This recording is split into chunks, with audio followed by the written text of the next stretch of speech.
Kita tayo pa. Peace ka rin.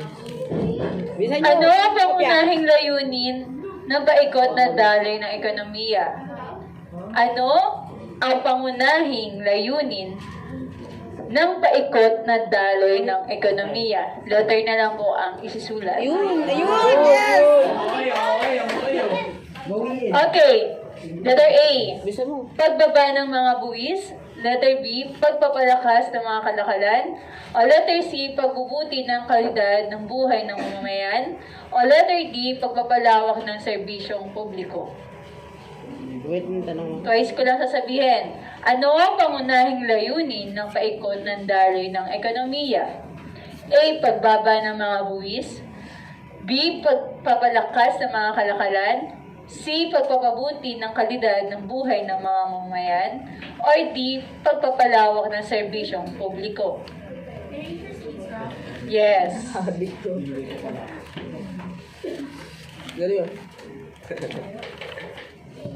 Pwede ko burahin eh. B. Number 2. Ano ang pangunahing sanhi ng paikot ng daloy ng ekonomiya?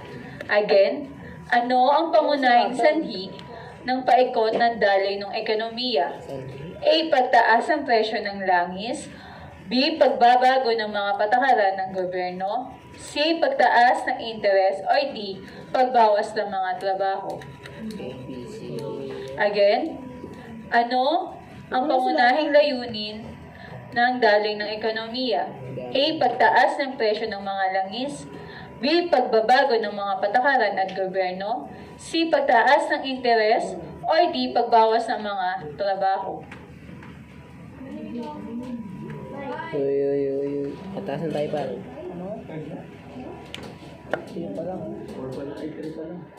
Kyle daw. Lagay.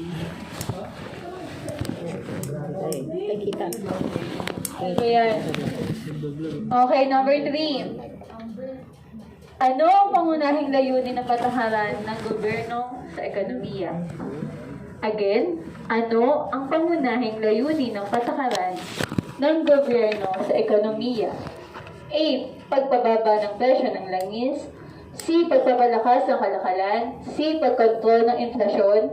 O D. Pagpapalawak ng serbisyo publiko. Ulit nga, ma'am. Ano ang pangunahing layunin ng patakarang gobyerno sa ekonomiya? A. Pagbaba ng mga presyo ng langis. B. Pagpapalakas ng kalakalan. C. Pagkontrol ng inflasyon. O D. Pagpapalawak ng serbisyong publiko.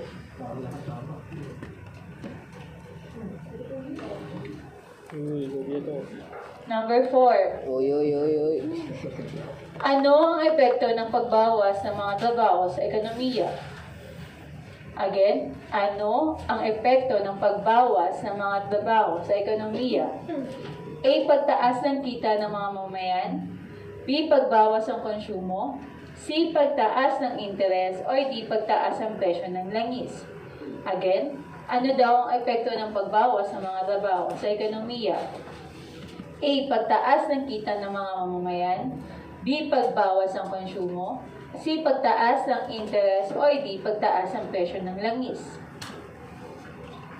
Number 5 na. Karin na mo. 4 pa lang. Okay, number 4. Ang choices, A. Pagtaas ng kita ng mga mamamayan. B. Pagbawas ng konsumo. C. Pagtaas ng interes. O D. Pagtaas ng presyo ng langis. Number 4 lang yun, ha? Number 5. Ano ang pangunahing elemento ng paikot na daloy ng ekonomiya? Again, ano ang pangunahing elemento ng paikot na daloy ng ekonomiya? A. Pamahalaan lamang. B. Mga sambahayan at mga bahay kalakal. C. Mga bangko lamang. Or D. Mga kumpanya lamang.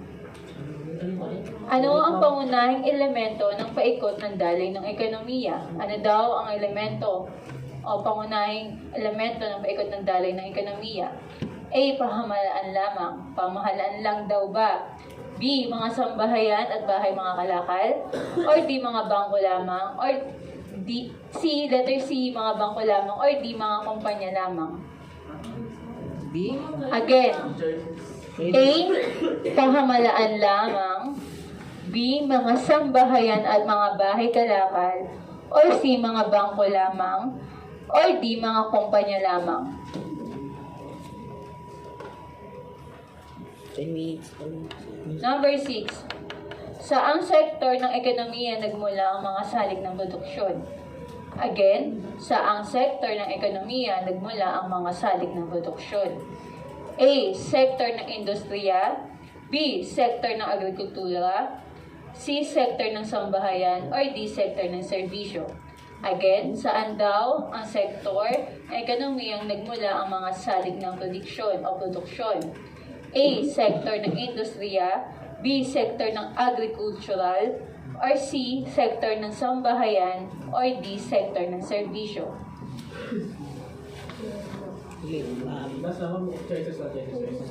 Again, letter A. Sektor ng industriya. B. Sektor ng agrikultura. C. Sektor ng sambahayan. Or D. Sektor ng serbisyo. Number 7.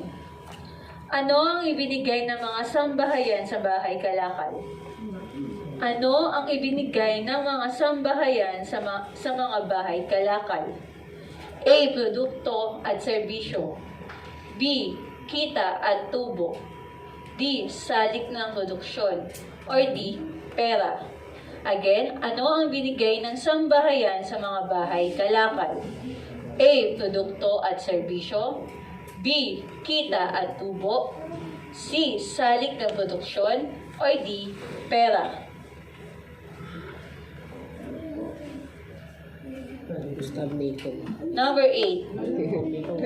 Ano ang ginagamit ng mga bahay kalakal upang makagawa ng mga produkto at serbisyo? Ano ang ginagamit ng mga bahay kalakal upang makagawa ng mga produkto at serbisyo? A. Kita. B. Pera. C. Salik na produksyon. Or D. Produkto. Ano ang ginagamit ng bahay kalakal upang makagawa ng mga produkto at serbisyo? A. Kita.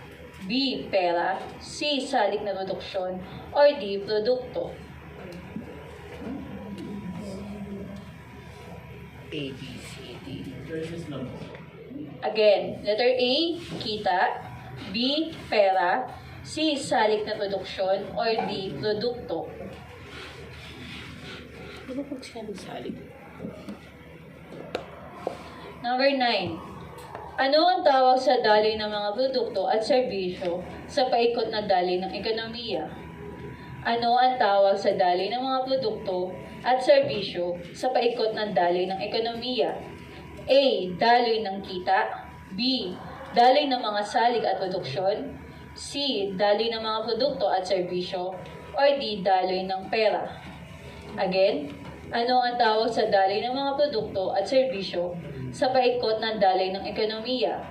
A. Daloy ng kita. B. Daloy ng mga salik na produksyon. C. Daloy ng mga produkto at serbisyo. Or D. Daloy ng pera. Minus.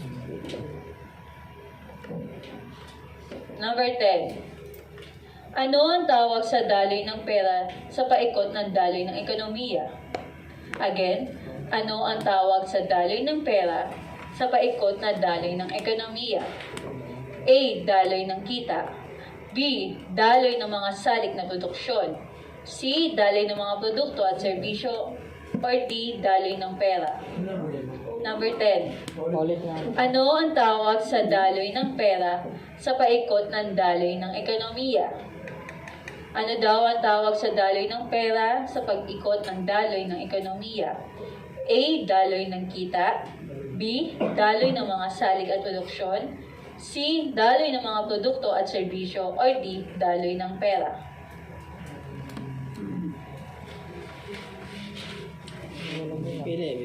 11. Ano ang papel ng pamahalaan sa paikot na daloy ng ekonomiya? Ulit na. A. Gumagawa lamang ng mga batas. B. Magbibigay lamang ng mga serbisyo. C. Mangongolekta ng buwis at magbibigay ng mga serbisyong publiko. Or D. Wala.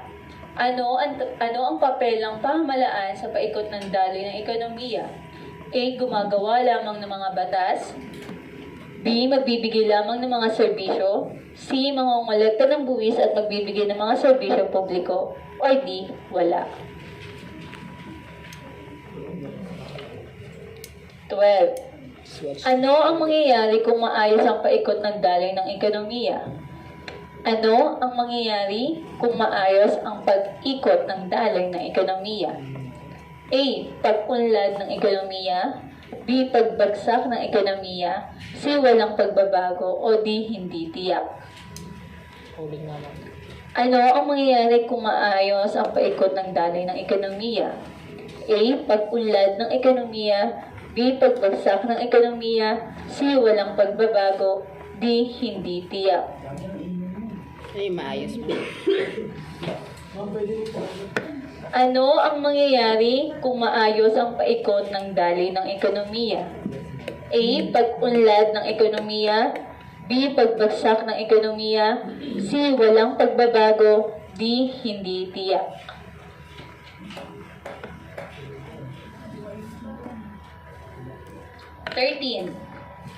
Ano ang maaaring maging sanhi ng pagkagambala ng paikot ng daloy ng ekonomiya? A. Mataas na produksyon. B. Mababang presyo. C. Kakulangan ng mga salig na produksyon. Or D. Mataas na kita. Ano ang maaaring maging sanhi ng pagkagambala ng paikot ng daloy ng ekonomiya? A. Mataas na produksyon. B. Mababang presyo. C. Kakulangan ng mga salig na produksyon. Or D. Mataas na kita.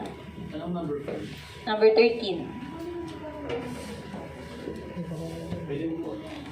Ano ang maaaring maging sanhi ng pagkagambala ng mga paikot ng daloy ng ekonomiya? A. Mataas na produksyon. B. Mababang presyo. C. Kakulangan ng mga salig na produksyon. D. Mataas na kita. Ano naman yan? 13. Kyle. Number 14. Ano ang ibinigay ng mga bahay kalakal sa mga sambahayan? Ano ang ibinigay ng bahay kalakal sa mga sambahayan? A. Salig na produksyon. B. Kita at tubo. C. Produkto at serbisyo. D. Pera. 14 yun, ma'am. 14. Ano ang ibinigay ng mga bahay kalakal sa sambahayan? A. Salig na produkto. B. Kita at tubo. C. Produkto at serbisyo. D. Pera. Number 15. Sino ang dalawang pangunahing aktor sa paikot ng daloy ng ekonomiya? Again, sino ang dalawang pangunahing aktor sa paikot ng daloy ng ekonomiya? A. Consumer at producer. B. Magsasaka at mangangalakal. C. Guro at estudyante. Or D. Doktor at pasyente. Ano yung ulit ko? Question? Yung ano? Lahat, ma'am. Okay. Sino ang dalawang pangunahing aktor sa paikot ng daloy ng ekonomiya? A. Consumer at producer. B. Magsasaka at mangangalakal. C. Guro at estudyante. D. Doktor at pasyente.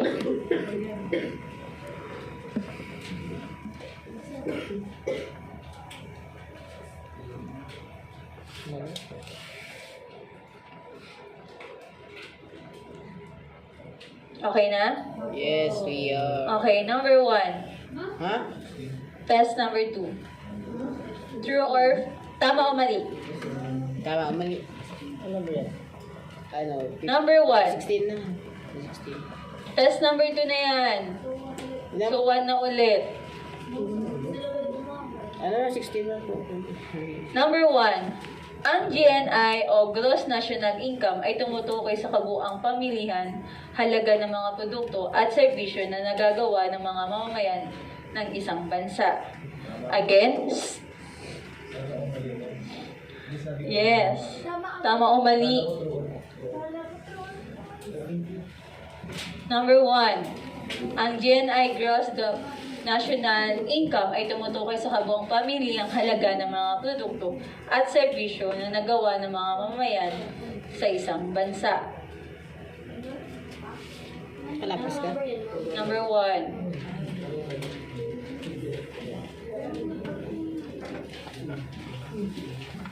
Progress. Okay na? Number 2. Ang gastusing pamumuhunan kung saan kabilang ang mga gastos ng mga bahay kalakal. Ang gastusing pamumuhunan kung saan kabilang ang mga gastos ng mga bahay kalakal. No? Ang gastusing pamumuhunan kung saan kabilang ang mga gastos ng mga bahay kalakal. No? Ang gastusing pamumuhunan, the word gastusing pamumuhunan, ito ba ay kabilang sa mga gastos ng mga bahay kalakal?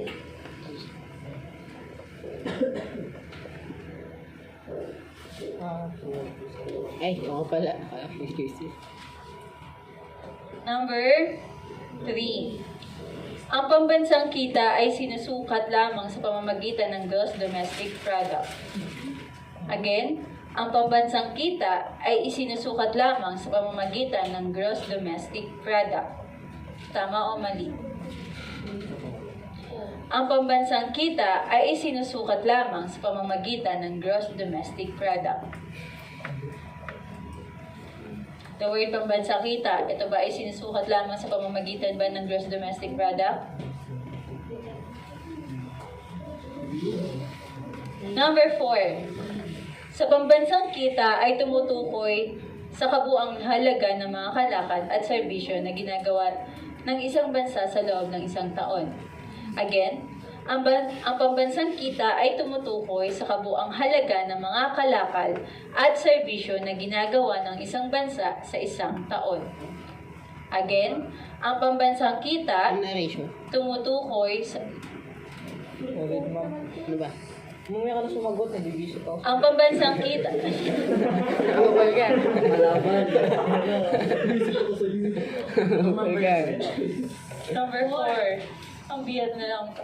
Ang pambansang kita ay tumutukoy sa kabuang halaga ng mga kalakal at serbisyo sa ginagawa sa isang bansa sa loob ng isang taon.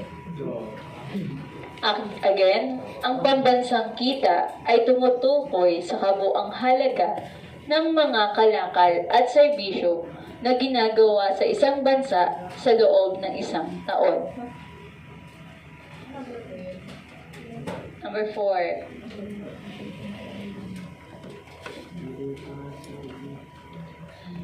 Number 5. Ang inflasyon ay maaaring sanhi ng pagbaba ng halaga ng pera.